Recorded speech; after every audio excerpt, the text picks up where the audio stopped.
बिस्मिल्लाहिर्रहमानिर्रहीम। अस्सलाम वालेकुम फ्रेंड्स, आप देख रहे हैं चैनल इलेक्ट्रिकल प्रोफेशनल।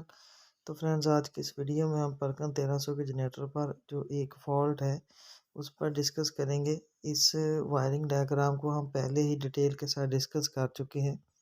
आज हम सिर्फ एक ही जो फॉल्ट है जिसको हम डिस्कस करना चाह रहे हैं वही आपके साथ डिस्कस करेंगे। तो फ्रेंड्स, अगर आप जनरेटर को स्टार्ट करते हैं और जनरेटर आपका 1500 आरपीएम पे स्टार्ट नहीं हो रहा, अपनी फ्रीक्वेंसी जो है वो 50 पूरी नहीं कर रहा, बल्कि 47 फ्रीक्वेंसी पर स्टार्ट हो रहा है और वहीं पर स्टैंड कर रहा है, तो उस सूरत में ये वाली जो दो सप्लाईज हैं पॉजिटिव 37 और 32, ये आपने चेक करनी है। ये रिले बॉक्स में से फ्यूज़ के ज़रिए से यहाँ तक सप्लाई आ रही होती है। ये सप्लाई ब्रेक होने पर आपका जो जनरेटर है वो 47 फ्रीक्वेंसी पर ही स्टार्ट होगा।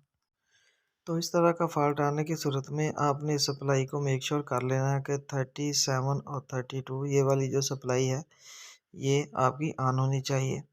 तो फ्रेंड्स, अगर वीडियो अच्छी लगी हो तो लाइक कर दें, शेयर करें और चैनल को सब्सक्राइब करें। अस्सलाम वालेकुम।